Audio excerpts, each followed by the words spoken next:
vamos começar. Siri Han pergunta o que é um homem. Aliás, o que seria um homem ou uma mulher, no caso, né? O homem notabiliza-se pelo fato de que une em si os pontos mais superiores, como também os mais inferiores. Tocados pela manifestação divina, é um ser mental. Sua mente é o resultado visível mais elevado da evolução, o coroamento mais nobre da existência. Mas essa noção parte de um enfoque puramente mental e exterior, né? Em teosofia, nós o consideramos como um anjo caído, um Deus que se projetou nas condições da materialidade e esqueceu a sua divindade. E Blavatsky, que daí provavelmente Siri Han cita, né, diz o seguinte na doutrina: o homem é um anjo caído, que em sua queda traz consigo o fogo dos céus. Ele é o Prometeu agrilhoado à terra por um certo tempo, como também um raio ou representante de Lúcifer, o que porta a luz. Ele é uma mônada divina, caída na materialidade, mas em seu próprio reino, uma cintilante estrela de luz, vida e fogo. Então, por um lado, nós não somos tão incríveis, o nosso lado material ou animal, mas por outro lado, nós carregamos essa centelha divina, essa luz que nos motiva, nos chama a ir além daquela nossa mediocridade. Então, nós somos parte de vários corpos, né? Nós temos os corpos da personalidade, que são o físico, e aí tem o físico denso e o físico etérico. Nós temos o corpo emocional, nós temos o mental inferior. Todos esses corpos, como se diz, fazem parte dos corpos da personalidade e que a cada vida vem novos. Já nós temos uma parte dita imortal, embora ela não seja todo o tempo, né? Ela vai ter um certo tempo, mas que é da individualidade. E a partir daí nós também temos, ou estamos fazendo parte de alguma coisa maior, no qual nós estamos ligados, embora a nossa consciência perceba, ou talvez nem perceba quase nada. A constituição humana, essa é uma outra forma de representar, então estão aqui os três corpos da personalidade, os três corpos da individualidade. Outra forma de representar, vocês já devem ter visto, o quaternário inferior, ligado pelo Antakarana ao ternário superior. Aqui tem a estrela de Davi, aqui tem a Merkabah também, que é outra forma. Então, são várias formas de representar a constituição humana. No corpo físico, que é o que a gente vai estudar hoje, a gente tem 7 subplanos. Quem assistiu os planos da aula passada, viu que cada plano tem 7 subplanos. Então, a gente tem, na parte física, o sólido, o líquido e o gasoso. E na parte do corpo etérico, nós temos, então, os 4 corpos, que são o etérico, superetérico, subatômico e atômico, ou também chamados de E4, E3, E2, E1, que é uma nova forma também de representar esses subplanos. Por que que nós viemos aqui? Por que que nós estamos aqui? Por que que nós temos esses corpos? E aí vai várias perguntas que surgem. Nós viemos, ou estamos nesse corpo físico, para ter uma experiência, para aprender, para desenvolver. Nós estamos em evolução, como eu coloquei. Taimni, nesse livro da autocultura, que ele justamente enfoca o processo ou a possibilidade que a gente tem de crescer, de evoluir, ele coloca: lentamente, através do longo processo de evolução, esse instrumento tem sido desenvolvido e aperfeiçoado por diferentes agentes divinos operando no sistema solar. Isso possibilita ao Jivatma, por um lado, entrar em contato com os objetos e fenômenos desse plano, e por outro, influenciar esses objetos e fenômenos, acarretando-lhes mudanças. Então, ao mesmo tempo, nós somos influenciados e nós influenciamos. Nós somos agentes em transformação e para a transformação. A nossa responsabilidade é bem grande. Com o auxílio dos órgãos dos 5 sentidos, por enquanto, nós vamos ter mais 2 mais adiante, lentamente desenvolvidos durante a evolução do corpo físico, a alma adquire conhecimento do plano físico e, através dos órgãos de ação, produz mudanças no mundo externo. E aí entra uma parte importante: ação. O nosso corpo físico possibilita com que a gente faça as coisas, realmente modifique, transforme no plano físico. É muito fácil pensar em ideias, desejar ideias, amar possibilidades, Mas se tu não põe na prática mesmo, né? Até que ponto isso é verdade? Corpo físico, Besant coloca, subdivide-se em corpo denso e duplo etérico, dos quais o último é a reprodução exata, partícula por partícula, do corpo visível. É igualmente o intermediário que põe em movimento todas as correntes elétricas e vitais, das quais depende a atividade do corpo.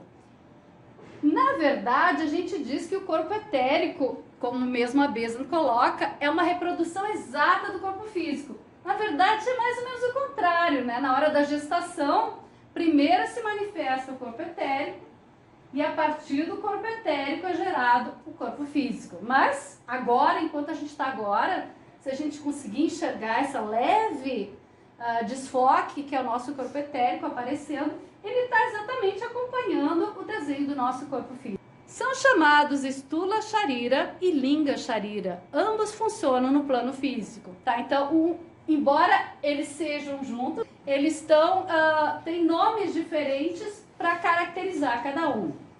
O corpo físico denso, também chamado de grosseiro, tá? A Besant às vezes usa essa expressão, constitui o traje mais exterior do homem, a sua manifestação menos elevada, a expressão mais limitada e mais imperfeita do ego. Né? Quer dizer, apesar do nosso corpo físico ser incrível, maravilhoso, a biologia já mostra, mesmo assim é o menos importante no processo evolutivo, mas super importante para esse processo de evolução. No Gênese, de acordo com a Clara Cott, né, é chamado o casaco de pele que o Senhor Deus fez e deu ao homem. Como todo casaco, ele se desgasta. Depois de algum tempo, temos de ter um novo. O Sr. Arnold Bennett chama-o a máquina humana que nós, o invisível maquinista, dirigimos. São Francisco chama de o irmão asno. Como é uma coisa viva, possuindo uma consciência elemental própria e fraca, separada de seu dono, a consciência coletiva de sua célula é melhor que se use o termo aplicado aos pés do mestre, o cavalo que você monta. A gente tem até no Bhagavad Gita, fala, né, que o nosso corpo são os cavalos da carruagem, né? Eles nos levam, mas quem dirige cuida da carruagem, né? Então é importante entender que nós não somos esse corpo, nós estamos nesse corpo. E quando a gente diz, estou indo a passear, deveria dizer, estou levando meu corpo a passear. Porque a gente pode passear só na mente, né? Lendo um livro, alguma coisa. Mas quando a gente vai com o corpo, a gente está levando o corpo a passear. Um instrumento portátil combinando em si as funções de um aparelho transmissor e receptor sem fio. Do mundo físico, ele capta as vibrações da luz, som, etc., através dos órgãos dos sentidos e as transmite para o interior, possibilitando assim ao Jivatma tomar conhecimento dos vários objetos do mundo físico. A gente tem uma sonda na Lua. O que os operadores da NASA ou de outros locais fazem? Eles não vão toda hora para a Lua fazer pesquisas. Eles controlam aquela sonda e através da pesquisa da sonda eles recebem informações do que é a Lua. Então, de certa forma, o nosso eu superior não consegue chegar até esse plano denso, né? Então, ele usa alguns corpos como a sonda na Lua para poder ter experiências na matéria. É uma analogia que a gente vai tentando entender como é que funcionam as coisas. Do Jivatma estabelecido no interior, o corpo físico recebe impulsos, motores e pensamentos, transmitindo esses impulsos, motores e pensamentos ao mundo externo. Então a gente tem esse contato e vai descobrindo as coisas através desses vários corpos. Aqui tem vários corpos físicos, então tem o sistema digestório, tem o sistema ósseo, tem o sistema sanguíneo, tem o sistema respiratório, tem o sistema linfático, e aí vai a pele e outras coisas que todas revestem esse nosso corpo físico denso. Aqui tem 3 reportagens, são mais ou menos do ano de 2018, e elas falam mais da metade do corpo humano é composto por bactérias, vírus e fungos. Essa aqui é a esquerda. Lá em cima, mais da metade do nosso corpo não é humano. E aqui embaixo, a maior parte do seu corpo não é humana. É a nova aposta de ciência para vencer doenças. Essas reportagens são bem recentes, mas Blavatsky já falava isso. Aqui, por exemplo, na doutrina secreta, nunca a ciência foi tão longe como quando afirma, de mãos dadas com a doutrina oculta, que os nossos corpos, assim como os dos animais, das plantas e dos minerais, são totalmente constituídos por seres, bactérias, etc., os quais, com exceção de algumas espécies maiores, nenhum microscópio pode descobrir. Isso naquela época, hoje em dia a gente já consegue enxergar, né? Mas quando a gente entende que cada um desses 3 corpos que a gente utiliza para ter essas experiências na matéria são compostos dessa matéria, desses planos que a gente viu já no encontro passado, para que a gente possa, como eu já enfatizei várias vezes, ter essas experiências. Descobriu-se que os constituintes físicos de todos os seres são idênticos, e a química diz-nos que entre a matéria que forma o boi e a que forma o homem, não existe a mais pequena diferença. Então nós somos, fisicamente, nós somos compostos e somos animais, né? Mas a doutrina oculta é ainda mais explícita, quando diz, não são apenas os componentes químicos que são os mesmos, mas sim todas essas infinitésimas vidas invisíveis que compõem os átomos dos corpos das montanhas e dos malmiqueres, do homem e do macaco, do elefante e da árvore que o abriga do sol. Se a gente for olhar a química oculta, como a gente viu a vez passada, todos são átomos, todos vêm das mesmas componentes e que geram essa maravilhosa natureza. Cada partícula, chama-se-lhe orgânica ou inorgânica, é uma vida. Cada átomo e cada molécula existente no universo são, por sua vez, geradores de vida e de morte para aquela forma. Se a gente lembrar que o tempo inteiro tudo é movimento, tudo é vida, tudo é transformação, fica bem tranquilo de entender isso. Funções do corpo físico denso. Eu não vou entrar muito na fisiologia, porque todo mundo, pelo menos alguma vez, estudou isso, mas algumas coisas são importantes para a gente entender mais adiante e que talvez alguns tenham esquecido, ou faz tempo que estudaram, então vou dar uma leve relembrada, mas não se preocupem que eu não vou fazer uma aula de fisiologia aqui. Funções do corpo físico denso. A Annie Besant coloca, tem 2 espécies de função. Uma se acha submetida à vontade e outra geralmente independente. O sistema simpático, composto dos nervos involuntários e preside as funções do corpo, estando encarregado de manter a vida habitual, respiração, batimento cardíaco, digestão, ou seja, mesmo se a gente não estiver prestando atenção, o que a gente comeu está sendo digerido, o nosso coração está batendo, nós estamos respirando, o nosso corpo está crescendo, algumas coisas estão sendo eliminadas, quer dizer, isso faz parte de uma programação que já vem da nossa vida vegetal, da nossa vida animal e que a gente já desenvolveu. O sistema nervoso voluntário já é algo que a gente controla. Então, se eu quero mexer aqui o botãozinho do aparelho que eu estou usando, eu vou ter que pensar para apertar o botão. Então, sistema nervoso voluntário é o grande sistema que serve de instrumento ao pensamento, graças ao qual nos movemos e experimentamos sensações no plano físico, o cérebro e a medula, que se ramificam para todas as partes do corpo filamentosos de substância nervosa. É por ele que o homem exprime a sua vontade e a sua consciência.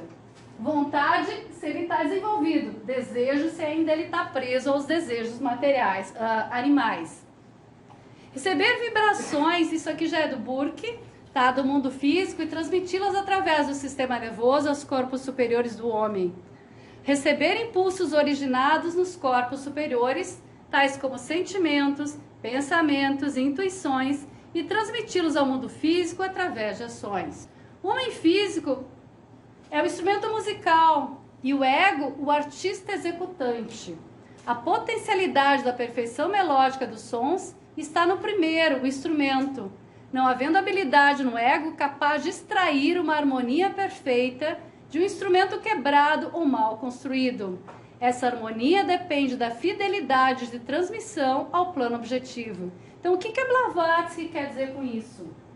Que por mais que nós sejamos divinos, perfeitos, maravilhosos, se aqui, agora, esse meu corpo não está apto a captar essas vibrações divinas e colocá-las de fato. Se alguém vem com alguma particularidade que o impede de ter algum tipo de manifestação que a gente considera convencional, tá? Certamente tem um motivo, talvez kármico, alguma coisa, mas esse corpo físico não vai conseguir executar as mesmas coisas que a maioria das pessoas executa, tá? Então, se eu venho com alguma particularidade, ou vamos supor assim, comparando como mesmo a Blavatsky colocou, se eu for um instrumentista extremamente talentoso, como o meu eu superior é, mas eu tenho um instrumento que está desafinado, está quebrado, já não é a mesma qualidade, vamos supor assim, não é um Stradivarius, mas é um violino já mais simples,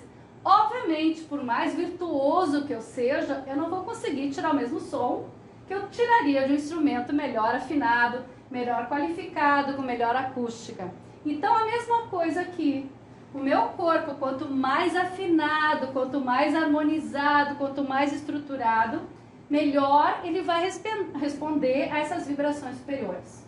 Isso tudo eu estou entrando numa ideia para vocês entenderem a importância do quanto os nossos corpos serem cuidados, serem melhor administrados para que eu possa melhor exercer a minha questão de espiritualidade. Tá? Essa é a minha intenção aqui. Então, o controle do corpo físico denso. Nós não fomos feitos para o corpo, mas sim o corpo para nós. Devemos utilizar-nos dele, mas não devemos de modo nenhum prestar-nos a servi-lo. Então, a carruagem eu coloquei aqui. Imagina uma carruagem embestada, com cada cavalo puxando para um lado, né? E o cocheiro não conseguindo controlar, vai ser difícil. Agora, se o cocheiro for um bom adestrador de cavalos, ele vai melhor desempenhar a função que ele quer de ir até o lugar que ele quer ir, né? É uma coisa óbvia, mas às vezes é bom a gente lembrar. O corpo físico tem alguma coisa que pode ser chamada semiconsciência. Isso é um corpo bem denso. Imagina, ele está cheio de bactérias, cheio de bichinhos, cheio de programações.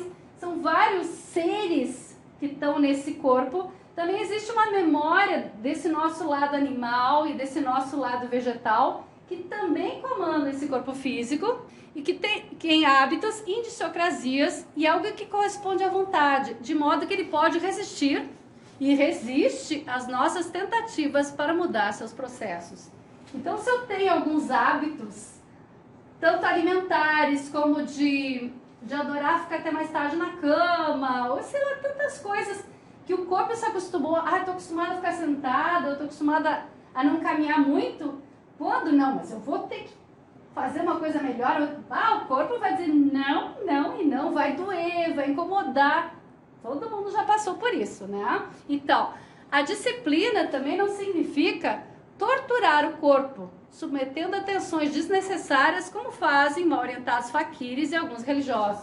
A gente não está sugerindo aqui que vocês comecem a dar chibatadas, nem a partir de hoje fazer super...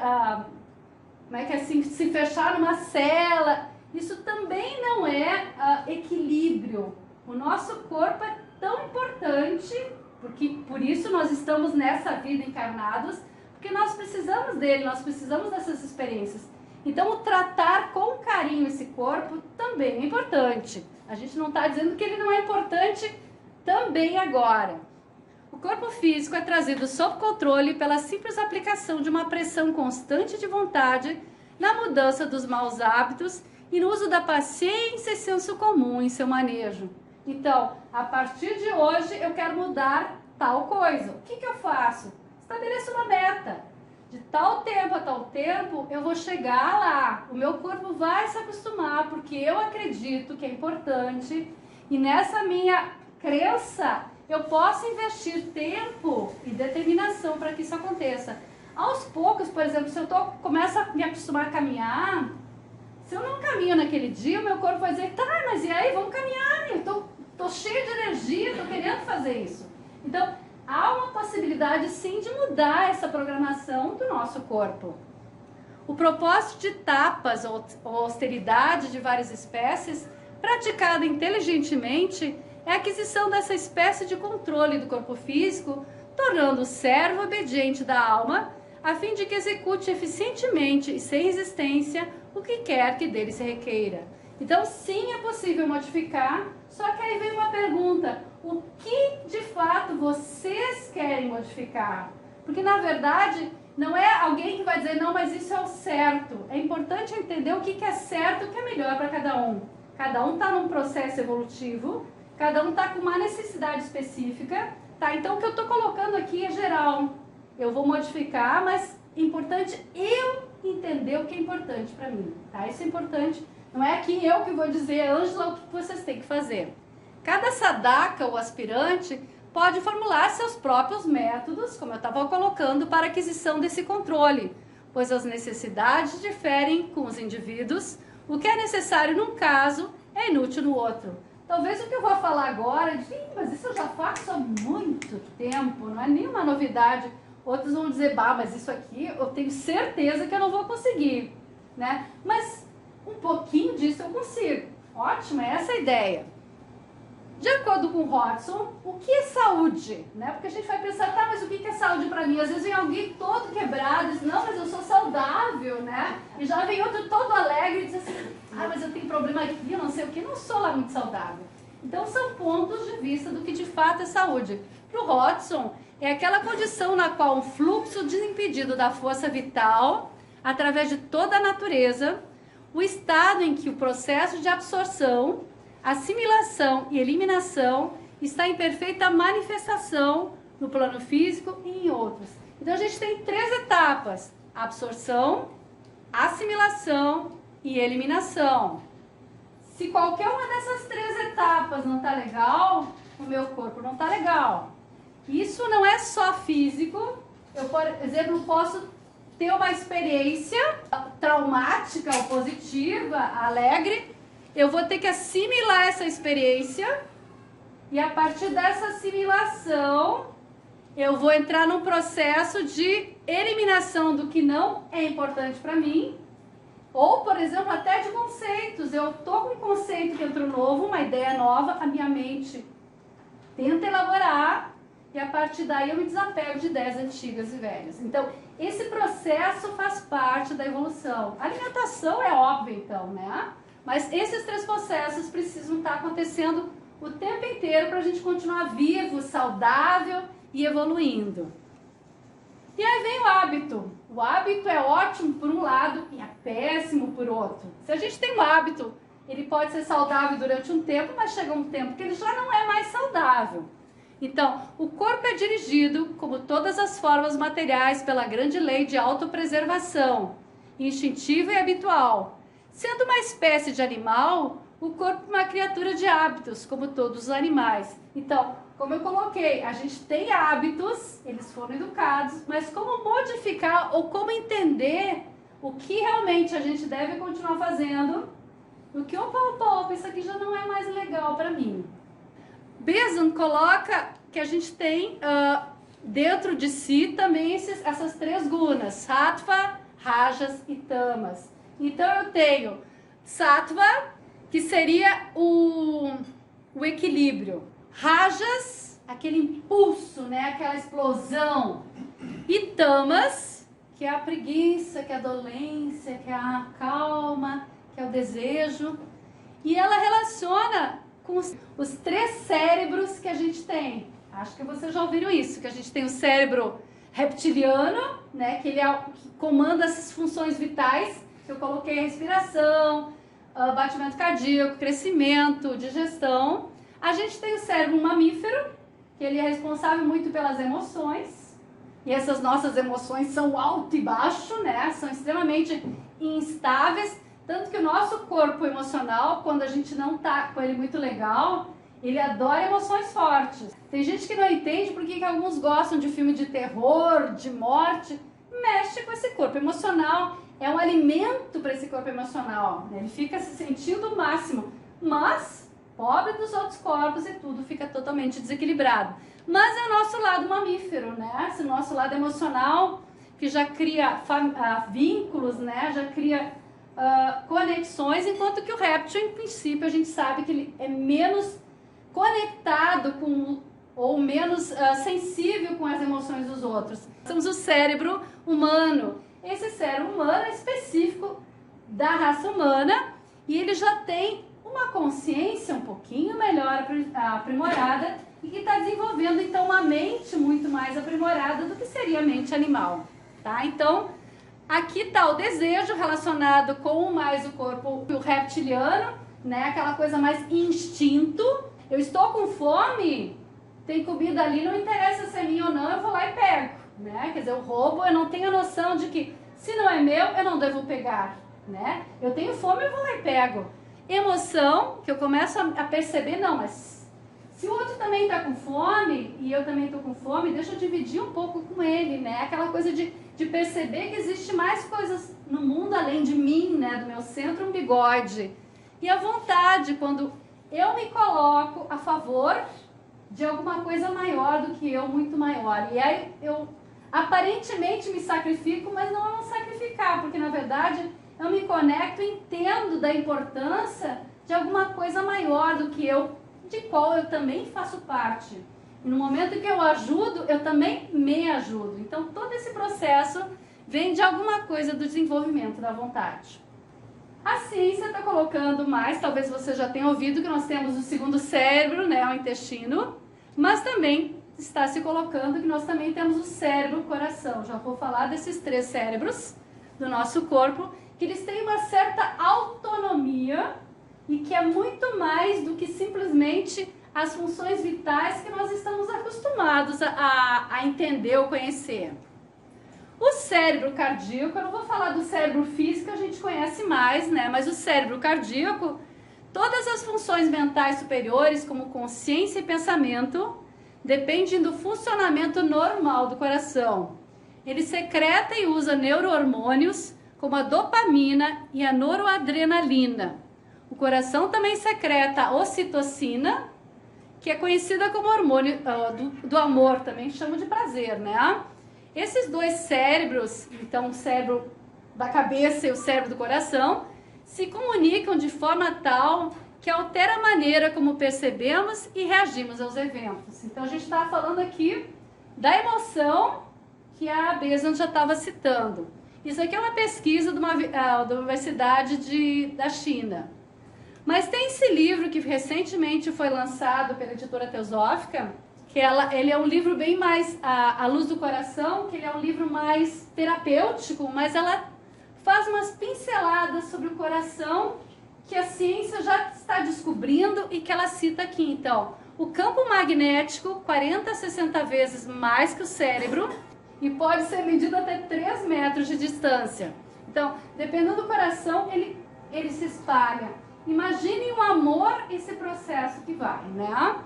Os batimentos cardíacos são gerados pelo próprio coração e não precisa do cérebro para isso. A gente já viu até algumas operações que eles tiram o coração e o coração continua batendo, né? É uma coisa muito louca isso. Possui um sistema nervoso com aproximadamente 40 mil neurônios. Gera uma inteligência própria e intuitiva que processa as informações e envia sinais para a área do cérebro responsável pelo raciocínio. É interessante porque parecia que era o cérebro que muitas vezes mandava hormônios ou algumas coisas, mas parece que é o coração que manda e depois envia para o cérebro, que o cérebro depois envia para o corpo. É uma coisa assim. O coração se comunica com o cérebro e o corpo de 4 maneiras. Neurológica, que é através dos neurônios, biofísica, que são ondas de pulsação, são frequências, né? Bioquímica, que são os hormônios, e energética, que é esse campo eletromagnético que eu falei de 3 metros, tá? Cada batida do coração carrega informações para as células do corpo numa linguagem inteligente que influencia diretamente a nossa maneira de manter a saúde, perceber, pensar e reagir. Cérebro e coração sintonizados energeticamente geram mais inteligência e intuição. Então a gente tem assim um coração trabalhando legal com o cérebro, já é um belo de um upgrade. O coração é o grande maestro dos sistemas físico e cognitivo, aquele que dá ritmo e regula a maior ou menor eficiência do corpo humano. Então cada vez mais está se descobrindo que ele não é simplesmente um órgão que bombeia sangue, né, pelo corpo, que também é super importante, mas que ele é muito mais. Tem filosoficamente não é novidade, né? A gente sabe que é o centro da alma, obviamente não no corpo físico, mas que ela se concentra nessa área. Então, não é novidade, mas o que eu trouxe como uma informação física e que a ciência já está comprovando. O intestino, talvez vocês tenham ouvido falar mais dele do que do coração, composto por 100 milhões de neurônios, a rede de nervos digestivos que reveste o trato digestivo é tão extenso que passou a ser chamado de o segundo cérebro nervoso, embora seja conhecido como sistema nervoso entérico. Diferente de qualquer outro órgão do corpo, nosso intestino pode funcionar sozinho, tem sua própria autonomia para tomar decisões e não precisa que o cérebro lhe diga o que fazer. Eu vou voltar depois para a questão do intestino, para falar mais coisas, mas estou dando uma pincelada geral do corpo. Os sentidos. Besan coloca, então, lembra que eu falei que nós temos 5 sentidos e que nós vamos ter 7, né, futuramente, bem futuramente. O homem terá futuramente 7 sentidos, pois 2 estão em via de desenvolvimento. E quando no transcurso da evolução física estiverem desenvolvidos, porão a consciência em contato mais íntimo com o mundo externo. A teosofia ensina que esses outros 2 sentidos funcionarão por meio de 2 pequenos órgãos situados no cérebro. Esses 2 órgãos são o corpo pituitário e a glândula pineal.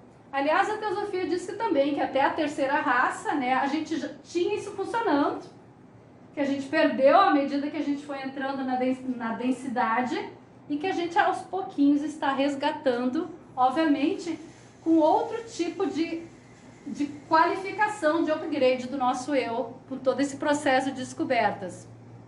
O corpo pituitário, que seria o 6º sentido, está relacionado com a clarividência. E a Itamine coloca que é o órgão que serve como válvula para a transmissão de vibrações pertencentes aos planos de Budi e mental superior para o interior do cérebro físico, sendo sua vivificação parte do adestramento pelo qual tem de passar todo estudante do ocultismo prático.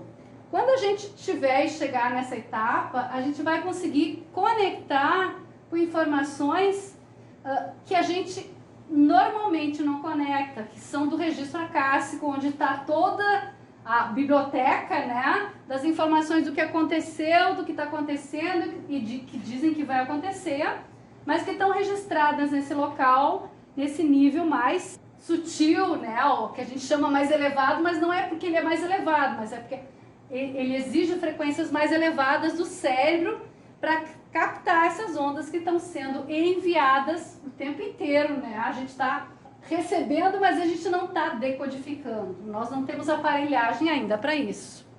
E o 7º sentido seria a transmissão de pensamentos através da glândula pineal. Então, a glândula é o órgão de transferência de pensamento e sua vivificação habilita o homem a enviar qualquer pensamento de seu cérebro para de outrem. Também, antigamente, as pessoas não tinham até boca, né? Elas se comunicavam via telepatia. E aos pouquinhos, a gente vai, todo mundo, porque algumas pessoas já têm, né? Mas vai chegar a esse nível evolutivo e não vai precisar mais falar. E aí é bem interessante a gente for pensar quanta mentira sai pela boca, né? E quão maravilhoso vai ser quando a gente pudesse comunicar sem esse jogo de mentiras, de falsidades e falar a verdade mesmo, né? De mente para mente, né? Chegaremos lá. É um livro do Hodgson que fala sobre meditação, mas ele fala especificamente de como é esse processo das glândulas, né? O desenvolvimento da consciência é acompanhado por um desenvolvimento orgânico paralelo do cérebro, incluindo uma ampliação da faixa de respostas vibratórias de ambas as glândulas. Isso é quando as duas começam a se conectar e começam a acordar, porque de certa forma elas estão adormecidas dentro da nossa constituição convencional. Suas polaridades positiva e negativa tornam-se acentuadas devido ao aumento de suas atividades como receptoras e transmissoras, de modo que se estabelece entre elas uma interação direta em termos de eletricidade, um campo magnético. É a nossa paranormalidade, né? O terceiro ventrículo do cérebro está incluído nesse campo, completando a constituição de um mecanismo tripartido para a manifestação do tríplice eu através do cérebro. Então, é uma informação super técnica, mas para vocês entenderem que vai haver alguma coisa de upgrade bem legal na nossa cabeça para que a gente chegue a ter esse tipo de capacidade paranormal. E aqui estão, então, voltando às 3 etapas, só que agora eu vou falar mais da nutrição do corpo físico denso, que é o que a gente realmente compõe de sólidos, líquidos e gasosos. O que seria a gestão, assimilação e eliminação de gasosos? A respiração, né? A gente tem isso o tempo inteiro. Talvez aqui esse processo aconteça mais rápido. Entra o oxigênio, é assimilado, é eliminado o gás carbônico o tempo inteiro. Cada respiração esse processo acontece. O sistema digestório e circulatório. Então a gente recebe o alimento, mastiga, é a parte mecânica, tem a saliva que faz começa a digestão química. Já que na boca já acontecem algumas modificações, como por exemplo a frutose, que é o açúcar da fruta, a lactose, que é o açúcar dos laticínios, a farinha, todos eles se transformam em glicose. Então a gente tem aqui já o primeiro processo, entra no estômago, aí tem uma série de sucos gástricos, né, que vão ajudar nessa decomposição dessas moléculas, dessa quebra, como se diz, entra no intestino delgado, depois no intestino grosso e finalmente é eliminado. Tá? Nada de novidade, é assim que a gente continua funcionando nesse corpo.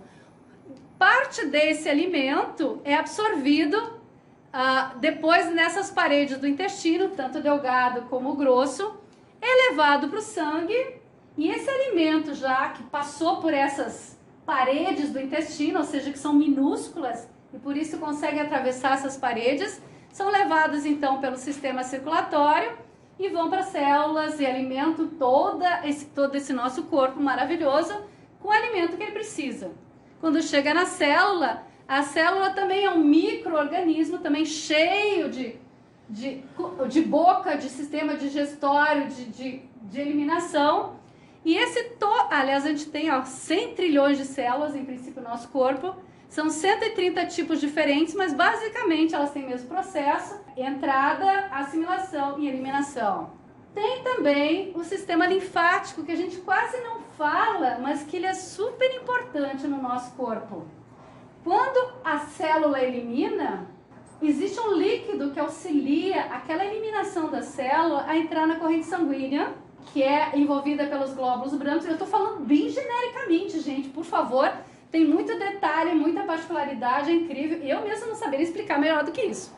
O sistema linfático transporta o fluido linfático, a linfa dos tecidos, de volta ao sistema circulatório, importante componente do sistema imunológico. Quando a gente não tem o sistema linfático legal, a toxina começa a ficar acumulada no nosso corpo. E aí o que acontece com um local sujo, infectado? A gente começa a ter possibilidade de doenças, né?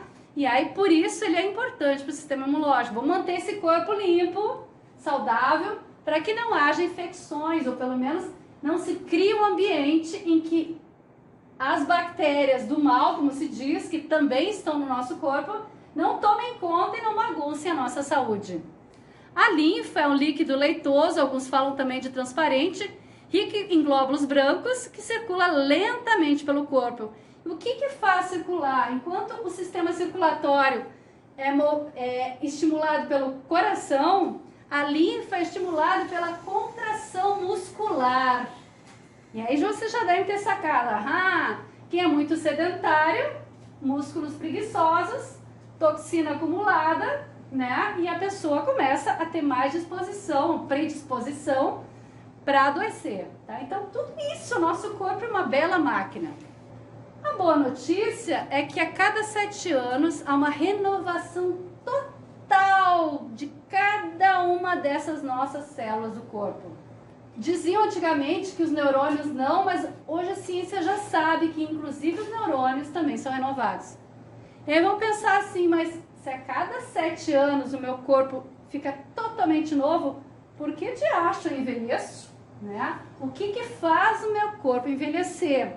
A gente sabe pela Blavatsky que o mestre dela, quando ela era jovem, tinha uma aparência de jovem, e quando ela era muito velha, ele continuava com a mesma aparência de jovem. O que eles fazem que nós não fazemos e que mantém eles saudáveis?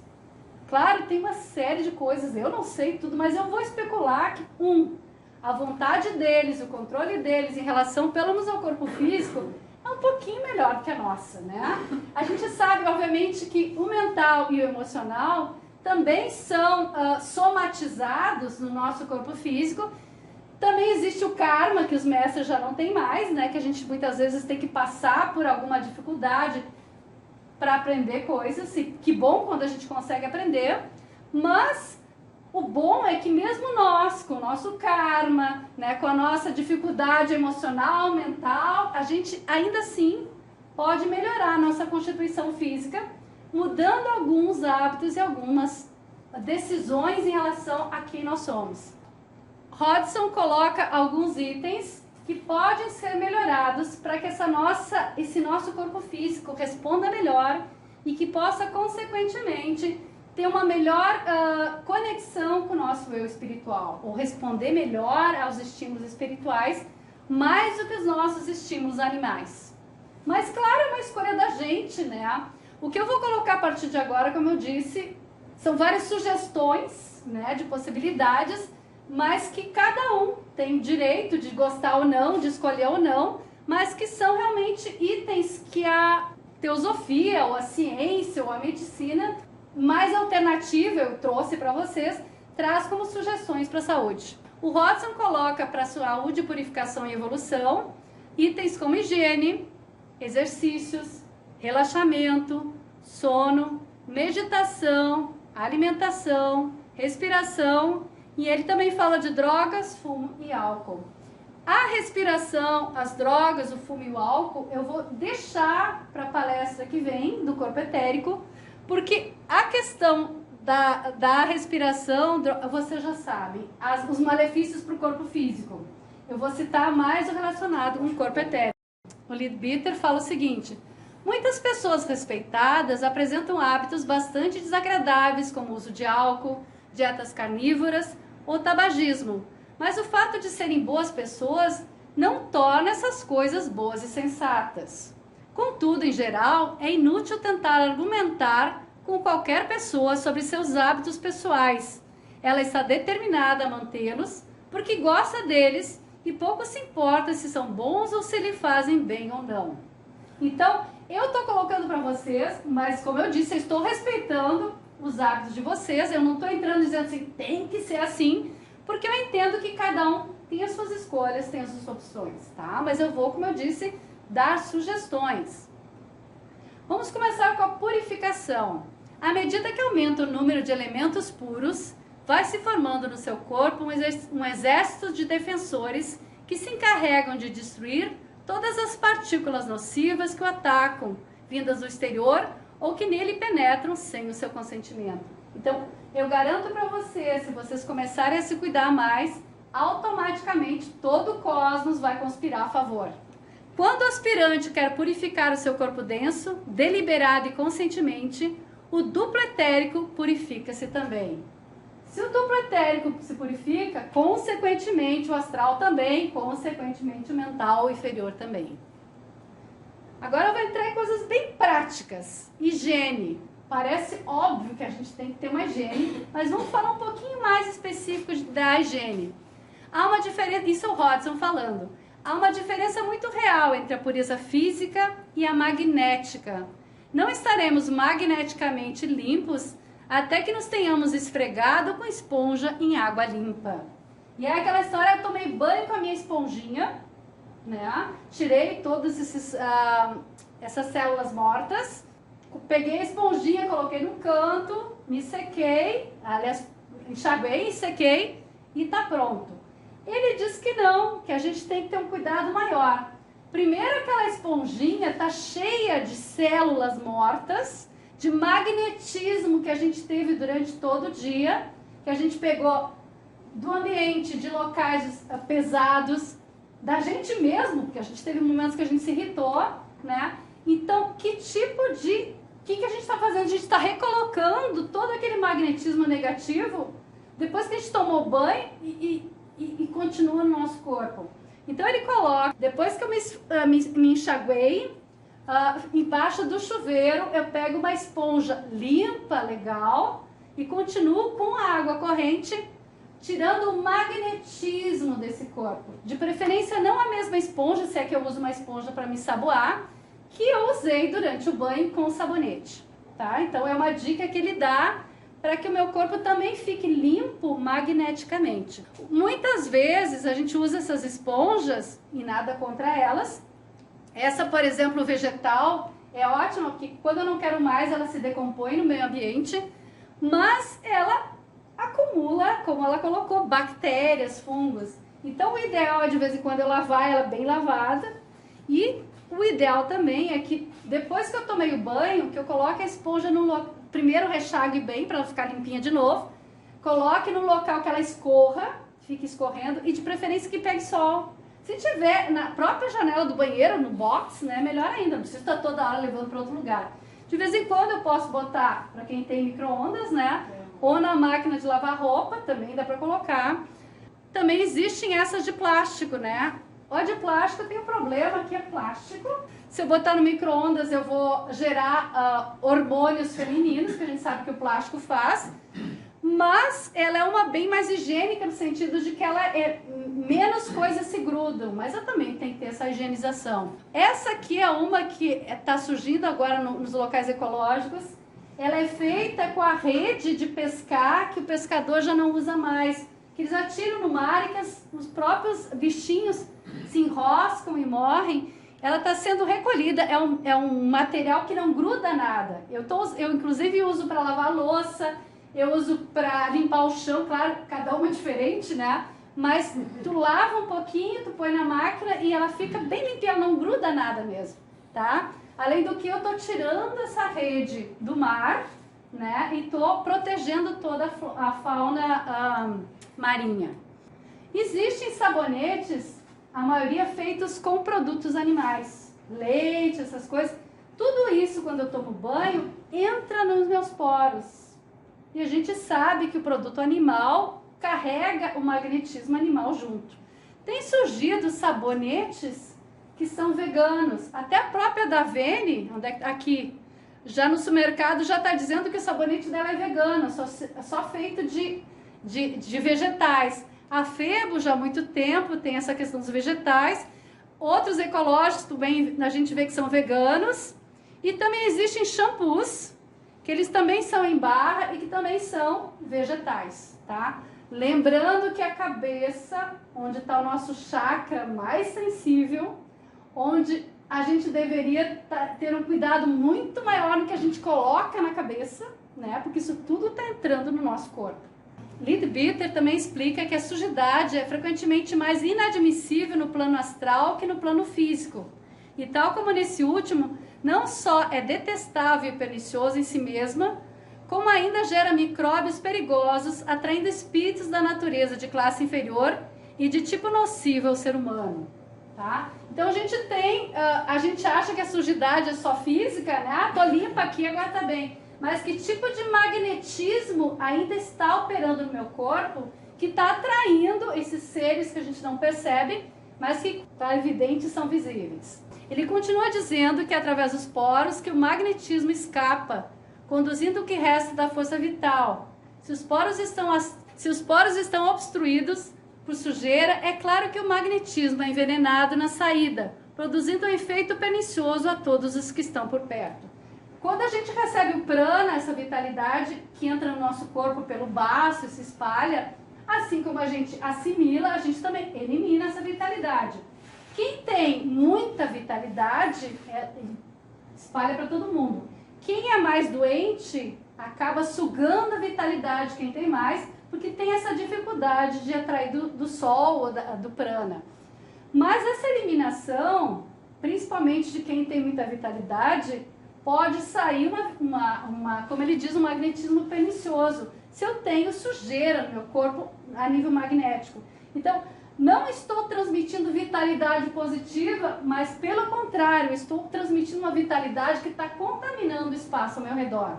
Então tem mais a minha responsabilidade não só de me manter cheiroso, no sentido das pessoas conviverem, mas me manter uma energia legal para que os outros se sintam bem comigo e também gerem uma energia positiva para as pessoas. Então tem toda essa sensibilidade aí.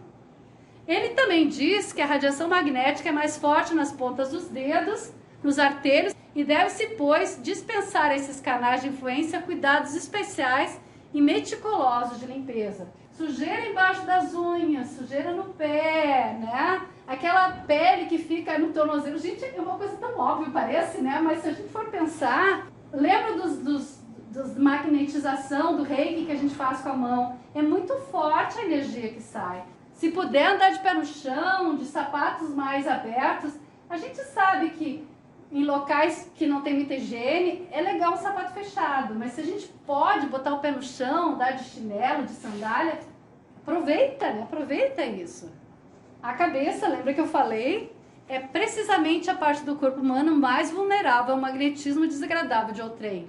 Então, usar chapéus, geralmente sujos ou coisa assim, não é legal, também tranca a entrada de magnetismo na cabeça.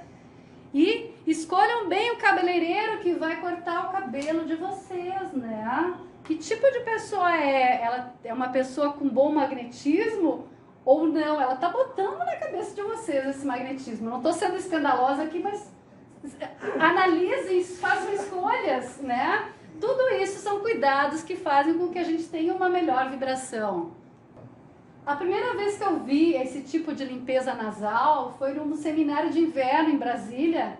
A Sociedade Teosófica convidou não sei se ele era monge, o que ele era, mas ele explicou essa lavagem. A gente tem aqui o nariz, lá dentro, é aberto, né?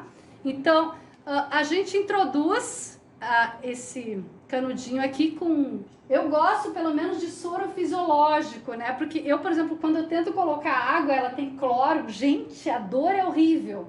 A água mineral também eu não gosto. Eu gosto de soro fisiológico. Já tentei fazer o soro também, né? Mas também não ficou legal. Realmente, lembrando que o soro é que nem a nossa lágrima, né? Então, não é abrasivo.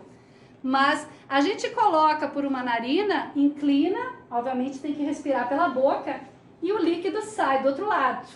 E isso gera toda uma lavagem por dentro do nosso nariz, que é super responsável por reter as partículas do ar, da sujeira toda que a gente sabe que tem, para que não entre nas vias respiratórias. Então é importante que ele esteja limpo, para que primeiro o ar entre limpo e segundo que ele continue retendo essas partículas. Mas aqui, para quem tem sinusite, para quem tem uma série de alergias, mantém limpo. A gente está acostumado a escovar os dentes, né? Mas a gente tem outros orifícios do nosso corpo que também são importantes de se manter limpo, né? Outra técnica aí seria para os ouvidos é o cone chinês, ou também chamado de hindu. Geralmente ele é feito com é uma telinha fininha de algodão revestida com cera, e aí a gente coloca fogo e ele vai queimando. Só que esse turbilhão de cone gera um calor dentro do ouvido e também ajuda a limpar, desobstruir exatamente toda a parte ali que a gente sabe que tudo é ligado lá dentro, né? Então esse processo de desobstrução também é legal. Também dizem que ele é ótimo para limpeza energética. A ducha higiênica, afinal de contas a gente tem vários orifícios, e o orifício do ânus, ele é onde sai todo esse alimento que foi eliminado. Então a gente tem todo o bolo fecal, todas as fezes que estão impregnadas de bactérias mortas, né? Ele realmente é um espaço bastante necessário de higiene e que muitas vezes a gente simplesmente limpa depois que vai aos pés com papel higiênico. Se a gente tem a possibilidade de também durante o processo dar uma lavada, maravilha! Principalmente no verão, ou roupas mais apertadas, que há uma assadura, e aí tem uma diferença. Conforme o tipo de alimentação que tu tem, se é mais ácida ou mais alcalina, já vou falar sobre isso, a tendência de quem tem uma alimentação mais ácida é de acidificar mais o ânus E com isso, mais necessidade ainda de usar a ducha para lavar. A instalação do lado do vaso sanitário não é uma coisa tão complicada não, até para dizer, meu Deus, eu não tenho no meu banheiro. Não é complicado. Outra lavagem muito mais profunda é a lavagem do cólon, né? É dessa parte do intestino grosso. E aqui tem um detalhe importante. Há muito questionamento em relação a B12, né? Que o vegetariano não tem B12, porque tem que tomar injeção de B12. Aí tem uma série de especulações, eu diria, porque ainda não se tem muita certeza, mas uma das que eu li é que a B12 ela é absorvida por alguns alimentos, tá? Principalmente os que têm mais contato com a terra, mas aí tem que ser um solo extremamente fértil, tá? Hoje em dia a maioria dos solos é bem pobre, mas esse tipo de absorção, ela vai sendo eliminada pelo intestino, mas quando chega no cólon, diz que ela é reabsorvida a vitamina B12. Se o cólon está limpo, se o cólon está sujo, eu não sei até que ponto a vitamina B12 consegue ser reabsorvida. Mas não só isso, como um cólon que começa a ficar sujo, ele começa a ficar irritável e dá N possibilidade de doença por causa disso. Então existe não só a limpeza que a gente pode fazer diária com a ducha higiênica, mas de vez em quando, pelo menos um enema de lavar parte do intestino, principalmente essa parte final aqui, com algo que seja introduzido e que lave essa parte, tá? Então a gente tem enemas desde esse tipo, até alguns que vão correndo e vão entrando e depois a gente elimina novamente no vaso sanitário. Tem também a chamada hidrocoloterapia. Essa já é uma técnica que vai realmente, aí é feita em um local de medicina, né? Que realmente ela entra em todo o cólon e limpa todas as paredes. Mas o interessante é que eu já vi casos em que diz que a pessoa chegou a eliminar 14 quilos de fezes que estavam dentro do intestino grosso. Bom, eu não quis trazer para vocês as fotos do que foi eliminado, que era muito nojento. Mas eram umas coisas compridas, toda deformada, marrom. Procurem na internet se vocês ficarem curiosos. Mas as coisas que podem sim o nosso intestino abrigar são assustadoras. Então a questão da limpeza, inclusive tem aquelas fotos de mais gordinho depois de fazer a hidrocoloterapia mais magro, porque limpou aquele monte de sujeira que estava. E o pior não é estar com isso dentro, o pior é que isso é reabsorvido. E mais do que tudo ainda, lembra que eu falei da parede do intestino que é cheio que é uma telinha fina? As fezes vão se acumulando e vão trancando a absorção dos nutrientes. Então mesmo que eu coma um monte de coisa saudável, se eu não tiver o intestino limpo, eu vou morrer de fome e não vou aproveitar todas aquelas riquezas dos nutrientes. Mas o glúten é um dos fortes causadores, porque ele é uma cola, né? Ele vai grudando no intestino e vai impedindo essa absorção. Outras formas também de limpar são através de alimentos com fibras não perecíveis. Eu vou falar mais adiante, mas a melancia, por exemplo, ela é rica em fibras não solúveis. Então, se eu passar, vamos supor, 3 dias, é uma forma de desintoxicar, só comendo melancia, o meu intestino automaticamente vai recebendo uma bela faxina, né? Porque aquelas fibras e ainda o líquido da melancia é um belo banho, né? Então também é uma forma menos invasiva para quem talvez tenha algum certo preocupação em, mas não vou fazer isso comigo, mas essa forma também. A gente às vezes acha, não, vou comer mais fibras, mas se o meu intestino está super preso, comer mais fibras é acumular mais coisas. Principalmente esses pães extremamente fibrosos, eles além de tudo, eles ainda arranham as paredes delicadas do intestino e pode machucar. Então, primeiro muito líquido, né? Limpa bem, depois passa uma faxina e depois volta a ter uma alimentação legal. No início, talvez o intestino fique solto. Gente, eu não sou nutricionista, não estou aqui querendo dar receitas, mas são coisas que eu ouvi que parecem fazer sentido. Aliás, dizem que enfesado é uma pessoa cheia de fezes, né? Então, o quanto a gente fica irritado quando a gente não pode ir aos pés, né? Começa tudo a trancar, intoxicar o corpo. E a emoção e a mente.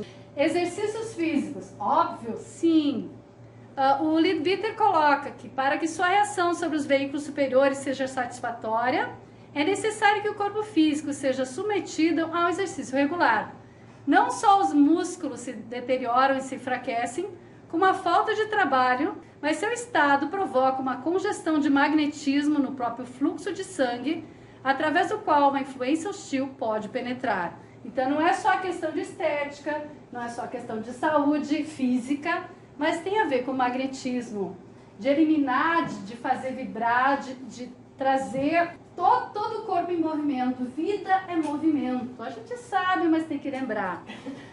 Algumas coisas básicas, como caminhar, né? A gente às vezes pode não estar mais podendo fazer muita coisa, mas caminhar ainda às vezes a gente consegue, né? E o fato de caminhar, ele trabalha uma série de coisas positivas no nosso corpo.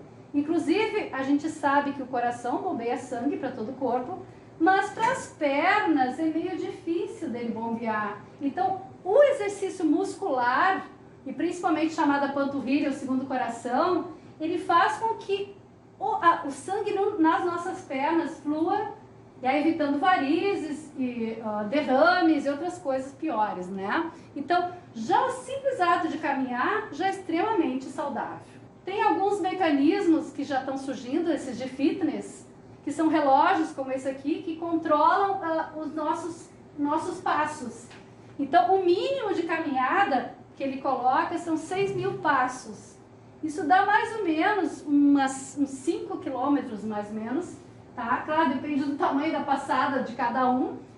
Não é tanto assim quanto parece em primeira instância, se a gente for pensar que é para o dia inteiro.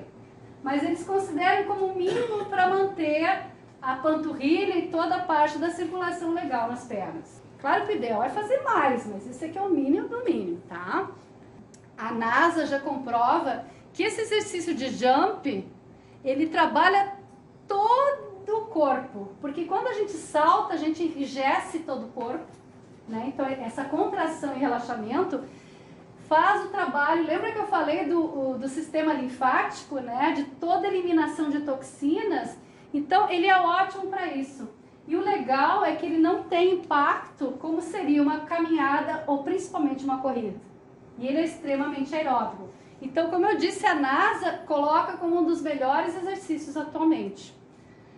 Contraindicações, e é importante frisar para que ninguém se meta a fazer. Problemas nos joelhos, quem tem, tá? Problema de equilíbrio, por exemplo, eu tenho labirintite, possibilidade de cair é grande, então também não faço. E para mulheres que têm busto muito grande, pode machucar, porque pega peso e realmente machuca, tá? Então, são contraindicações, mas em princípio ele pode ser desde da gente caminhar em cima dele. Também eu vi casos em que uma pessoa que realmente é paciente, né, já está idoso, ela simplesmente senta, coloca os pés em cima do jump, enquanto outra pessoa fica pulando, o próprio movimento que vai fazendo nas suas pernas ajuda essa pessoa idosa a manter a circulação. Então tem também essa ajuda. Mas, tipo assim, tô na frente da TV, né? Aproveita, corre, faz... muito gostoso. Sugestão. Alongamento, óbvio, né? O nosso músculo ele contrai, mas ele também precisa ser alongado. Então a gente tem várias técnicas, desde as asanas da yoga, tai chi, né? O alongamento normal que é sugerido. Todo esse fluxo de sangue, o próprio processo de respirar, né? Tem toda a conexão. É uma forma também de iniciar um relaxamento. E aí a prática da serenidade e relaxamento corporal será vista como um passo valioso em direção à autocura, bem como em direção à aquisição de maior eficiência em todas as atividades do plano físico. Uma pessoa mais relaxada, ela está mais equilibrada, ela aproveita melhor, ela se estressa menos, ela dorme mais profundamente, né? Não quer dizer o relaxado, aquele preguiçoso, não é isso, mas que tenha oscilações menores de humor seria o ideal. A gente nem sempre consegue, mas um relaxamento, de vez em quando, desse estresse ou dessa corrida, diminui a ansiedade, diminui o cansaço que é gerado no nosso corpo quando tem esse tipo de oscilação. Aliás, o relaxamento é ótimo para anteceder o sono, né? Se vocês estiverem sentindo que estão agitados, reservem a última hora antes de dormir para atividades que não sejam estressantes. Não liguem a TV ou não façam alguma coisa de notícia ou leiam alguma coisa, de preferência uma música suave, uma luz não tão forte. Cada um encontra o seu jeito, mas a sugestão é essa, né? Leadbeater coloca que, inquestionavelmente, a regra da natureza diz que o dia é para o trabalho e a noite para o descanso. E não é bom desprezar as leis da natureza. Não existem regras para o período do sono necessário ao homem devido às diferenças na constituição de cada um. Mas, quando possível, devemos dormir entre 8 horas da noite e 5 horas da manhã. Só que aqui a gente tem que pensar que o Leadbeater, em princípio, é inglês. Eu não sei se ele está falando aqui a partir de Adyar, que é na Índia, mas a gente tem que entender que aqui tem que ver o dia. Às 5 horas da manhã, agora no inverno, é noite. Então, aproveitem para ficar um pouquinho mais na cama, porque ainda está escuro, né? Mas no verão, já é dia, né? Então, por que ficar ainda na cama? E tem outra coisa interessante. No verão, a gente tem mais prana, tem mais sol, tem mais vitalidade, a gente não precisa dormir tanto. Mas no inverno, que a gente tem menos prana, menos energia, aproveitem para curtir mais a cama, porque o corpo precisa de mais tempo para descansar. Então, tentem respeitar esse ciclo natural das estações, porque o nosso corpo também se conecta mais à natureza. Dormir ao ar livre ou obter o máximo de ar fresco no quarto. Importante o ar, né? O oxigênio, respirar. Quando a gente está dormindo, poder oxigenar legal. Nós temos ciclos de sono, e esse é o que eu falei do aparelho, a gente depois vê no celular como é que foi a noite da gente, né? Então a gente tem, aqui seria o acordado, que a gente durante a noite a gente acorda, se vira, se mexe, né? A gente tem o REM, que é o ciclo do sonho. A gente tem o sono leve, que a gente não sonha e que o corpo para de mexer, né? Que a gente viu. E tem o sono profundo. Algumas pessoas, ou alguns dias, a gente vê que a gente não teve nada de sono profundo. Outros dias a gente vê 15, 20. Se a gente teve 1 hora de sono profundo, nossa, que maravilha. Mas não é normal. Eu já notei que quando eu relaxo antes, eu tenho mais tempo de sono profundo. Tá? Mas vamos ver o que exatamente é isso. Cada uma das etapas do sono, o nosso cérebro entra em um tipo de frequência vibratória. Então a gente tem o sono profundo e sem sonhos, que é o delta. Isso aqui é o que o Krishnamurti coloca que seria o ideal, não ter sonhos, dormir, porque realmente a gente não teve nada para elaborar. A gente dormiu o tempo inteiro, consciência tranquila, leve, relaxou o corpo, acorda totalmente recarregado. Tem o teta, que é o sono REM, né, que a gente entra em... o cérebro trabalha elaborando coisas, algumas coisas que a gente fez no dia anterior, ou coisas que não estão legais, a gente elabora. A gente tem as ondas alfa, que é o pensamento ativo. Quando a gente está, como agora vocês estão ouvindo, vocês estão pensando, vocês estão captando. Tem a beta, que é quando vocês têm que resolver um problema mais complicado, que vocês têm que usar novas ideias. E tem a onda gama, que vocês devem lembrar do Hulk, né? Medos, anseios, o cérebro entra em pânico, alerta vermelho, e ele dispara, né? Porque ele entra realmente em ansiedade. Só que quem é muito ansioso, né? Isso aqui acontece bem mais. Então, são uma série de coisas que o nosso cérebro vai trabalhando, mas que o ideal, claro, é se realmente há esse sono profundo. Aqui quando fala, ó, fase restauradora do sono, permitindo que o corpo descanse de verdade, fortalecendo a imunidade. Então quem dorme bem também é mais saudável. Obviamente, local silencioso e escuro, o que é difícil nessa cidade super clara e barulhenta, ou com vizinhos, ou porque alguma coisa está ali, ou às vezes até um parceiro que ronca. Então a gente tem, obviamente, pro escuro, os tampões que se resolvem fácil. Mas tem surgido uma série de aparelhos, ou mesmo os tampões de ouvido, para diminuir o ruído. Esse aqui, por exemplo, chama-se ruído branco. Então, surgindo também no mercado uns tampões de olhos que também são, tem Wi-Fi e que tu vai captando música e tu pode dormir com som. Dá para ver o quanto a nossa sociedade precisa, porque a tecnologia está investindo um monte nisso. O sonho, aqui tem, eu vou falar só do sonho físico, porque aí tem o sonho no plano astral, que quando a gente fala do astral, a gente vai mais falar disso. Mas o sonho sobre fatos corriqueiros não interfere com o trabalho astral, porque todo ele ocorre no cérebro físico, enquanto o homem verdadeiro está longe cuidando de outros assuntos. O que é esse homem verdadeiro? É quando a gente sai do corpo, o cérebro continua trabalhando com o corpo físico, o corpo etérico e às vezes sonhando também coisas corriqueiras, elaborando coisas do dia. Meditação é um assunto delicado, porque cada um fala uma coisa, que tem que fazer tal posição, fazer tal coisa, respirar de um jeito, respirar do outro. Eu não sou professora de meditação, eu não vou falar sobre qual é a forma correta, porque eu também não sei. Mas eu peguei algumas observações do Krishnamurti, que eu gosto muito do que ele fala sobre meditação. Porque ele coloca que não é a posição, né? Então, mas eu vou deixar ele mesmo falar. Se vos preparardes deliberadamente para meditar, isso te deixará de ser meditação. Se fizerdes por ser bons, jamais a bondade poderá florescer. Se cultivares a humildade, ela deixará de o ser. Meditação é a brisa que entra quando deixais a janela aberta. Porém, se o fizerdes deliberadamente e a convidares a entrar, ela jamais surgirá. Então é algo espontâneo, que não deve ser forçado. Mas aí ele fala de uma outra coisa. Ele diz que meditação é trabalho árduo e exige a mais elevada forma de disciplina. Não em conformação, imitação ou obediência. A disciplina que sobrevém por meio da atenção constante, não só das coisas relativas a nós externamente, como também interiormente. Assim, a meditação não é uma atividade de isolamento, mas a ação da vida diária, uma ação que exige cooperação, sensibilidade e inteligência.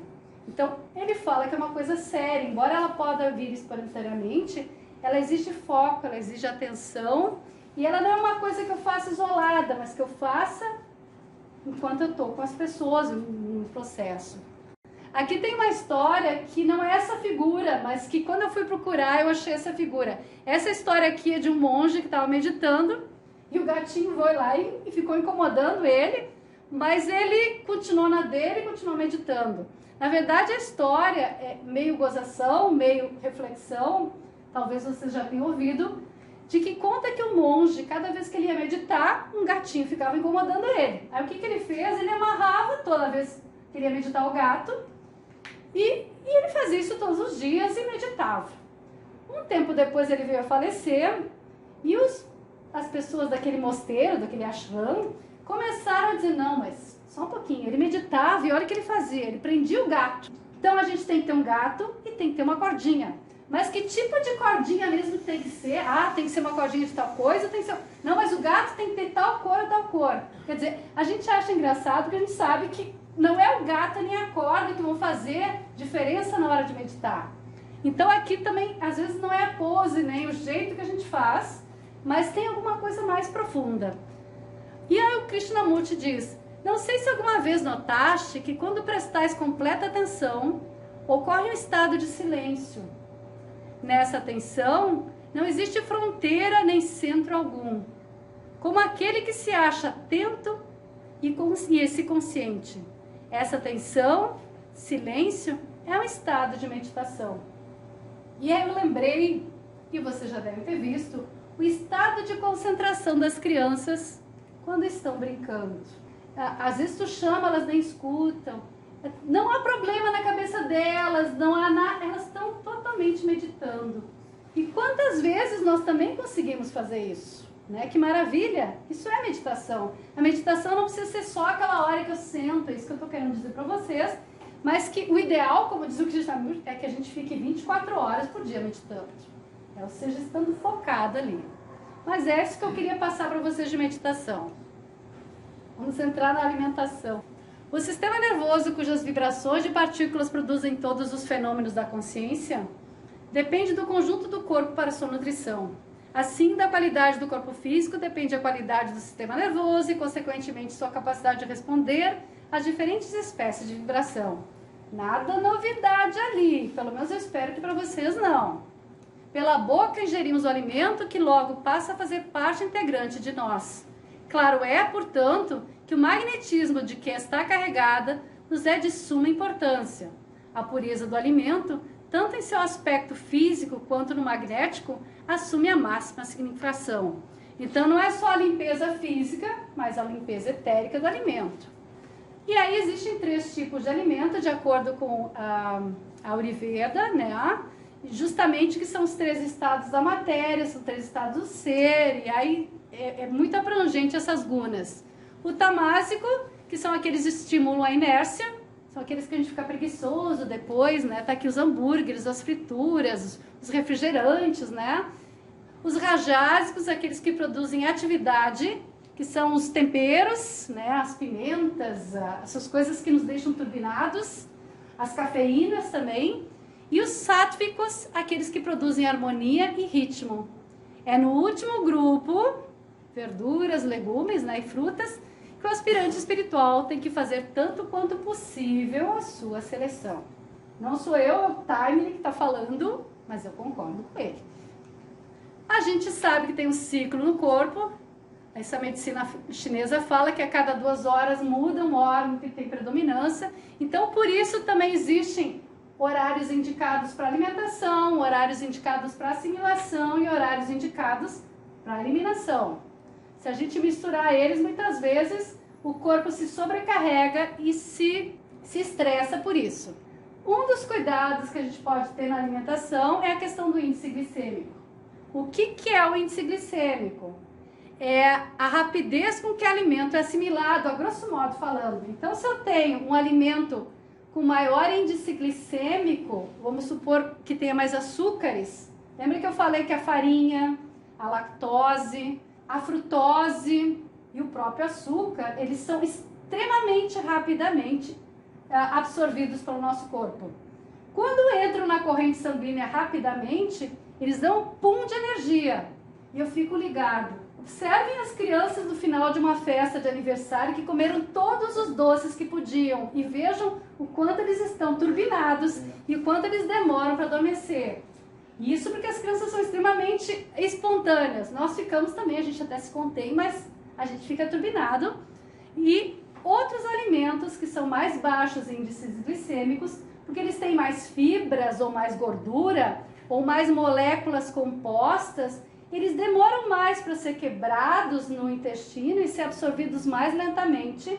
Então, eles te dão um pico mais lento, mas mais contínuo de energia.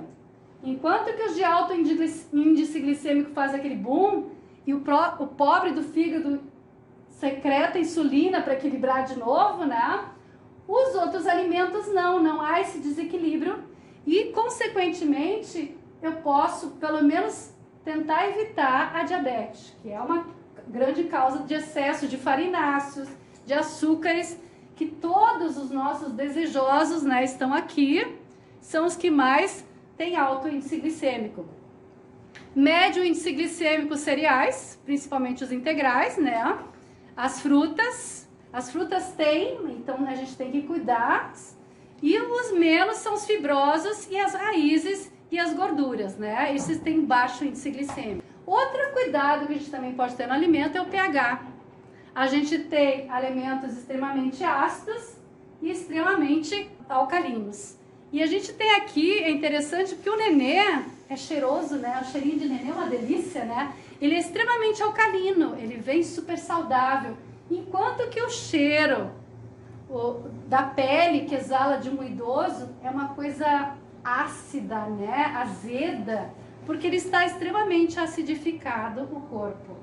Uma célula acidificada, um corpo acidificado, ele atrai muito mais bactérias que causam inflamações, causam também problemas de articulação. Todos esses itens que a gente tem nas doenças são muitas vezes pelo excesso de acidez do corpo.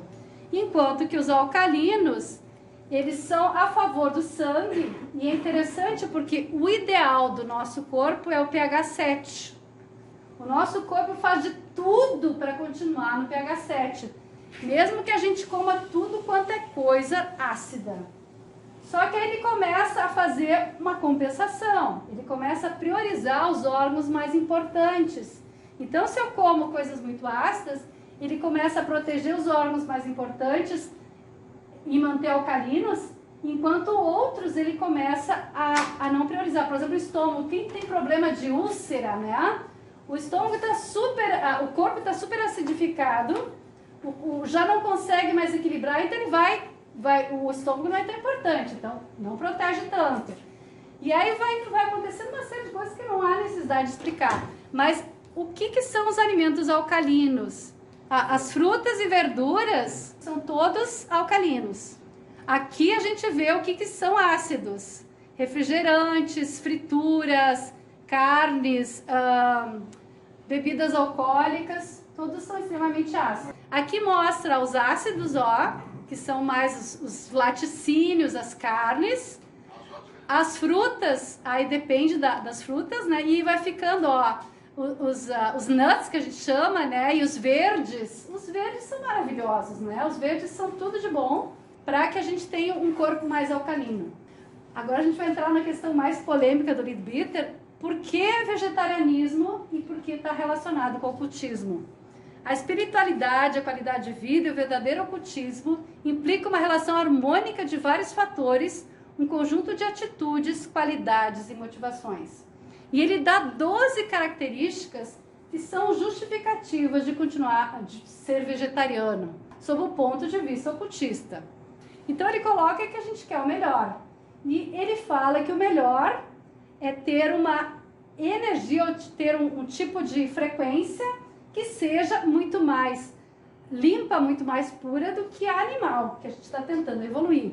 Tá? Então, o vegetal ele é muito mais, sob o ponto de vista ocultista, muito mais limpo que o animal, que vem com toda aquela questão de morte, de toxina, de instinto animal. Então, nesse aspecto, assim, se a gente for pensar também teosoficamente, o vegetal já é um reino que já está totalmente evoluído, enquanto o animal ainda está em evolução, então ele ainda tem questões a serem resolvidas. Mais nutritiva, embora se diga que a carne é importante, os vegetais também contêm todos os nutrientes que se encontram e se diz que é importante de se comer, tá? Menos doenças, são questões que se coloca, que a carne ela traz uma série de toxinas, que a gente viu que o pH é extremamente ácido, então tem essas questões ali. Mais natural para o homem, que ele diz que nós temos um tipo de dentadura muito mais herbívora do que carnívora. Maior resistência, aqui tem, isso aqui é antigo, né, mas é um homem com mais de 100 anos fazendo uma maratona, um vegetariano, né. Aqui tem o Ironman também, que a gente sabe que é uma prova extremamente difícil, né, tem corrida, natação e ciclismo, e ele é um vegetariano. E aqui eu colhi da internet vários, mostrar que sim, que eles são veganos e que por isso eles estão melhor. Aqui tem o homem que agora, ele era considerado o homem mais forte da Alemanha. Não sei se vocês viram, agora teve a prova do mais forte, eu vi no Esporte Espetacular, em que eles tinham que fazer 3 provas. Uma era atirar botijões, que pareciam botijões de gás, numa altura de 3 metros, e eram vários, ver quem mais atirava. A segunda prova era carregar o máximo de pessoas ao mesmo tempo. Então, alguns chegaram a carregar 15 pessoas, né, ao mesmo tempo. E a terceira prova era arrastar um caminhão, a cabine do caminhão tinha que arrastar alguns metros, só que era um baita de uma Scania. E tinham 4 a 5 competidores e ele foi o que ganhou. Então ele, no momento, é considerado o homem mais forte do mundo. É uma coisa assim. E ele é um grande defensor do vegetarianismo, do veganismo, no caso. E a gente vê fotos dele, a gente olhar na internet, com cenoura na boca, com outro tipo de verde, realmente defendendo a questão do veganismo, tá? Então a questão de realmente de resistência está cada vez mais provada. Esse filme aqui é um que também gerou muita controvérsia. Ele mostra, inclusive, o Schwarzenegger, que agora virou vegano, desculpem, e uma série de outros atletas que disseram que o seu desempenho ficou melhor depois que tiveram uma dieta mais vegana. A questão da menos paixão animal, e aí a questão eu diria que é muito complexa, que uma pessoa que ingere carne, ela está ingerindo todo aquele magnetismo daquela questão animal. Inclusive o leite de vaca, ele é reservado para o bezerro e ele tem uma série de substâncias que alimentam e estimulam o crescimento ósseo e muscular. Então, se a gente continua tomando leite de vaca, ósseo e muscular. Já nós somos mamíferos, obviamente nós tomamos leite, só que o leite humano, ele estimula o desenvolvimento do intestino, inclusive toda a flora intestinal vem da mãe, né? A mãe que passa essas bactérias do bem para a gente formar uma biota legal. E a questão do cérebro também, que ele estimula. Então, o leite é legal até aquela idade, depois a gente não precisa mais. Por que a gente vai continuar mantendo ossos e músculos, né? A gente vai ficando cada vez mais duro, né? Mas a economia, a gente sabe a quantidade de florestas da Amazônia que estão sendo derrubadas para virar pasto. A gente sabe que tem muito mais vacas do que pessoas no Brasil. E a gente sabe que o que come uma vaca é muito mais do que seria necessário para manter e alimentar o ser humano.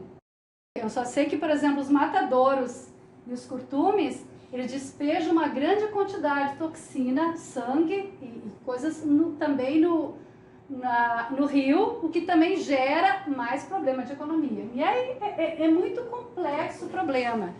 Também o excesso de bois gera o gás butano, que é o pum do boi, né, como a gente usa bem, e que é o maior responsável pela poluição do meio ambiente. Tá? Então, só alguns detalhes assim para vocês conhecerem.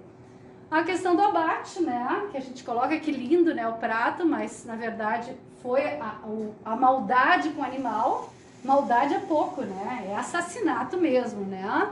Isso aí gera um karma para a pessoa que faz isso, né? E que a gente acha que muitas vezes, mas eu não mato nada, eu não sou assassino. No entanto, eu estou estimulando alguém que está fazendo isso. E essa pessoa que faz, eu também estou ajudando ela a ficar degradada, porque volta desse espaço a energia é muito pesada.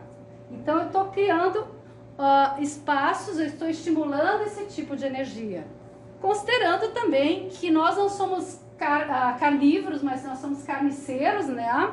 Nós não matamos, mas nós comemos o alimento que ficou às vezes semanas num frigorífico, né? E que não é exatamente um alimento puro. Nós temos a responsabilidade, eu já falei da questão do desmatamento, né, com a natureza, e tem a questão do sangue, né? O sangue, ele é carregado de nutrientes, mas também é carregado de todas essas... como é que eu vou explicar melhor? Os seres invisíveis se alimentam desse sangue e muitas vezes geram nesse ambiente que está cheio de sangue, muitas vezes não, sempre, né? Uma carga muito pesada. Inclusive no final desse livro, esse livro diz que é escrito pela Annie Besant e pelo Leadbeater, o artigo principal é do Leadbeater, todos esses itens que eu estou colocando. Mas no final tem o vegetarianismo e a teosofia. E ela fala que ela passa em locais, a Annie Besant, e que sente a vibração de depressão e pesado e se dá conta de que ali tem matadouros, né? Então, todos esses locais onde isso acontece são pesados e geram nas pessoas depressão e uma série de coisas. Felizmente, no Brasil, isso aqui é de 2021, nós já estamos com 14% da população se dizendo vegetariana. Então, existem esperanças pra gente, né? Eu me lembro, quando eu comecei a ser vegetariana, mais de 40 anos atrás, que as pessoas perguntavam, mas é doença, é religião, é promessa, né? Mas se tu não come carne, o que tu come? Felizmente, hoje em dia, as pessoas já entendem que é uma opção de vida. Mas, para quem já é vegetariano e que até agora ouviu dizer, não, mas tudo bem, eu já estou ótimo, já faço tudo certinho, vamos pensar em fazer um upgrade? Por que não ser vegano? Qual é a diferença? O vegetariano ainda come produtos de origem animal. Mel, leite, queijo, são tudo de procedência animal. Continua acontecendo uma certa exploração do reino animal pelo reino humano. E cabe a nós entender que eles também têm direito a evoluir. O que a gente sabe que fazem com os animais, não tem nem palavras para dizer, tá? Então eu não vou nem falar e nem entrar nessa questão. Mas ser vegano hoje em dia é mais uma opção de vida, é uma filosofia, não é só uma questão de saúde, envolve o respeito pela natureza. Para quem ficou curioso para saber sobre veganismo, tem uma série de documentários, tá, que estão falando sobre isso para a gente entender melhor. Alguns são bastante doídos, são bastante fortes, mas outros são um pouquinho mais light. Tem um, por exemplo, que eu sei que fala da dor do animal sendo abatido. Não quero ver, não preciso ver para imaginar isso. Mas tem gente que às vezes é só assim que entende a realidade. Eu vou deixar na descrição do vídeo, depois no YouTube, o link para vocês entrarem nesse artigo que tem as várias ideias. Rápido do crude veganismo, que também é uma outra opção, que é o alimento, além de ser vegano, é cru.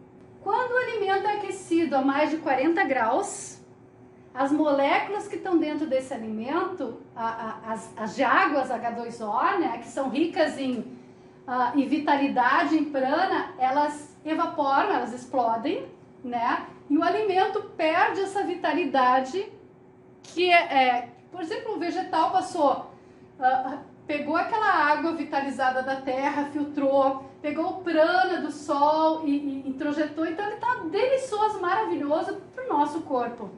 Se eu cozinho ele perde isso a mais de 40 graus. Então existe essa forma de alimentação que trabalha, olha que maravilha os alimentos, mas estão todos crus. Se eu quero ele aquecido, eu só amorno ele.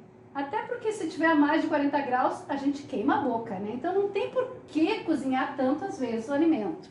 Inclusive, ele também pode passar por um processo de desidratação lenta, num calor abaixo de 40. Tem alimentos crocantes feitos. E é legal porque uma das mulheres ficou desconfiada se realmente mantinha. Então ela pegou uma série de sementes, ela colocou dentro do desidratador e deixou um tempo, e depois plantou, e as sementes brotaram. Então realmente confirma que o alimento continua vivo, tá? Para vocês conhecerem um pouco disso, é muito legal, só que a forma de preparar é bem diferente do convencional, mas vale a pena conhecer.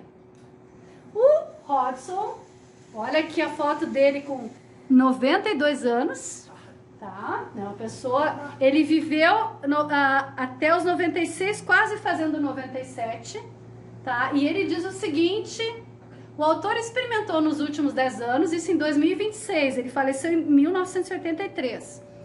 O autor experimentou nos últimos 10 anos uma dieta vegetariana crua e chegou à conclusão de que a prática de cozinhar os alimentos é um erro. Se a digestão não tiver sido arruinada ou prejudicada por uma escolha insensata do alimento, uma dieta crua sabiamente escolhida pode não apenas manter o corpo em seu mais elevado grau de eficiência, mas de fato teria um efeito rejuvenescedor se continuado invariavelmente por um período de alguns anos. Lembra dos 7 anos? Então, fica com uma lá. Desintoxicação, água, suco verde. O suco verde não só para isso, para um monte de coisas. Jejum intermitente, né, também dizem, entrou à noite, não come mais. Fica em jejum alguns falam até o meio-dia, outros até a metade da manhã. Para quem tem problema de saúde, não aconselho. Até porque eu também não vou aconselhar nada para ninguém, porque eu também não sou médica. Mas existem pessoas que fazem isso todos os dias. A macrobiótica é normal. Eles comem até um determinado horário de tarde e aí só vão comer no horário do meio-dia, tá? Então é o normal para o corpo ter energia para desintoxicar. Imagina ele estar desintoxicando, aí eu como de novo. Então todo aquele sangue que estava direcionado para esse processo é obrigado a entrar para digerir. Então há um estresse no corpo. Existem pessoas também que fazem jejum, só que aí, por favor, achem pessoas gabaritadas para ajudar, Não é uma brincadeira, exige que o corpo esteja saudável. Quem está doente precisa de mais alimento devagarinho, eu pelo menos acredito.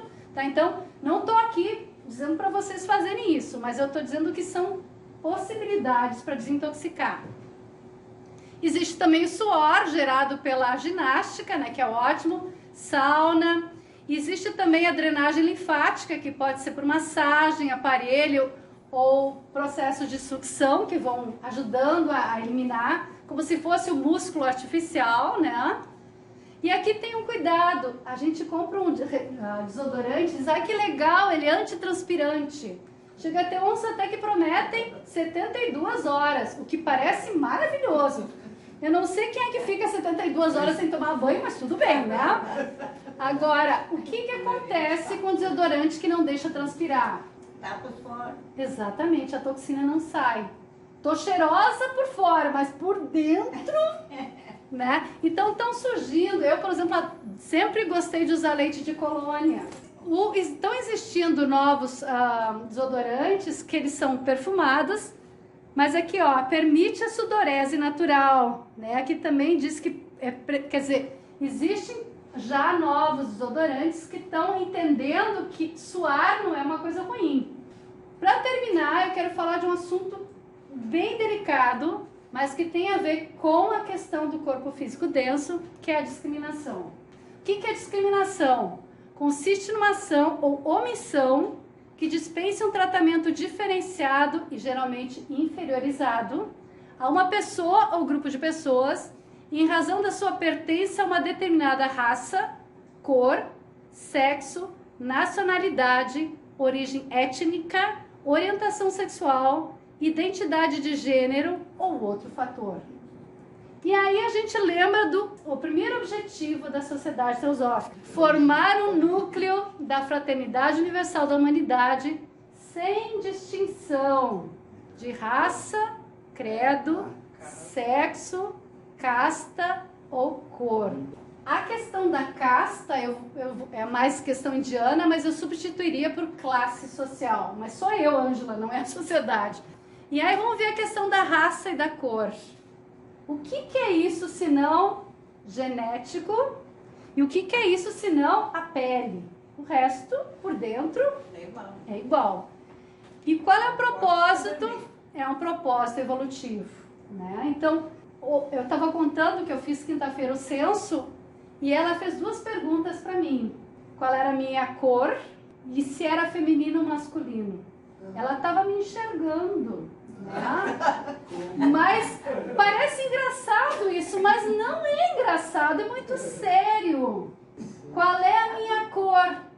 Eu me percebo como? É importante entender que a minha percepção e respeitar essa minha percepção. Eles estão respeitando a minha percepção.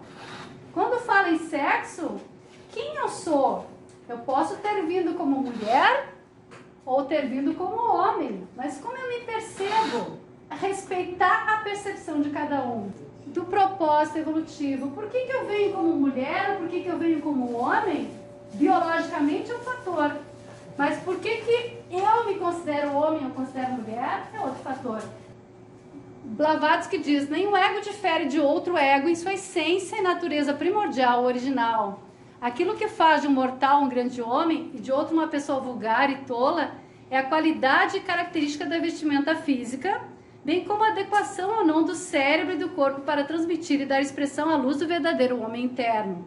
E a capacidade ou incapacidade é, por sua vez, resultado do karma. Então, muito tem a ver com karma, né? Por que eu venho com esse corpo, com essa cor, com essa falta ou esse excesso? Tem coisas que a gente precisa aprender. Tornar o corpo físico um instrumento sensível, através do qual a alma possa operar sem obstáculos no plano físico, isso implica em mudanças de grande profundidade na constituição da matéria componente do corpo. Eis a razão de ser necessário um adestramento rigoroso e prolongado para a formação de um verdadeiro ocultista e de somente aqueles que têm paciência e perseverança excepcionais poderem com sucesso completar tão difícil tarefa. Todos têm o que merecem e aquilo que se esforçam para obter. A natureza não tem favoritos.